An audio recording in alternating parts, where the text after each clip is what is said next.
നമുക്ക് പാർക്കാൻ മുന്തിരിത്തോപ്പുകൾ എന്ന സിനിമയിലെ ഒരു പാട്ടിൻ്റെ സീൻ കണ്ടു. അതിൽ ഒരുപാട് മുന്തിരിവള്ളികളും മുന്തിരിയൊക്കെ ഉള്ളതായിട്ട് ഇങ്ങനെ കാണുന്നുണ്ടായിരുന്നു. അത് കണ്ടപ്പോഴാണ് മുന്തിരി ചെടി ഒന്ന് കൃഷി ചെയ്യണമെന്നൊരു തോന്നൽ വന്നത്. അങ്ങനെ അന്വേഷിച്ച് നടക്കുമ്പോഴാണ് ഒരു ദിവസം ഒരു നഴ്സറി പോയപ്പോൾ ഒരാൾ മുന്തിരിച്ചെടി കൊണ്ടുവന്ന് കണ്ടു. പക്ഷെ അത് വേറെ ഏതോ നഴ്സറിയിൽ നിന്ന് ഊട്ടിയിൽ നിന്ന് മറ്റോ വാങ്ങിച്ചു കൊണ്ടുവന്ന് വീട്ടിൽ കൊണ്ടുപോകാൻ വേണ്ടി വെച്ചതായിരുന്നു, വിൽപ്പനയ്ക്കായിരുന്നില്ല. പിന്നെ എന്ത് ചെയ്യുന്ന ആലോചിച്ചിരിക്കുമ്പോൾ വേറെ നഴ്സറി പോയപ്പോൾ അവിടെ മുന്തിരിച്ചെടികൾ കണ്ടു.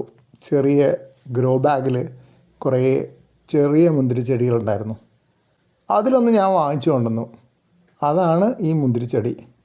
മുറ്റത്ത് തന്നെ നട്ടു. വലിയ കുഴിയൊക്കെ എടുത്ത് കുറേ വളമൊക്കെ ഇട്ട് എടുത്തിട്ട് നട്ടു.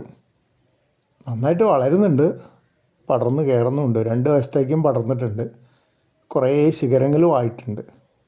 അപ്പോൾ കാണാനെങ്കിലും നല്ല രസമുണ്ട്. എത്ര കാലം കൊണ്ട് കായ്ക്കുന്നൊന്നും എനിക്കറിയില്ല. ഏത് തരം മുന്തിരിയാണെന്ന് അറിയില്ല. വയലറ്റാണോ അതോ പച്ചയാണോ, കുരുവുള്ള മുന്തിരിയാണോ അതോ കുരു ഇല്ലാത്തതാണോ ഒന്നും അറിയില്ല. എന്തായാലും വളർന്നു വരുന്നത് കാണാൻ നല്ല രസമുണ്ട്.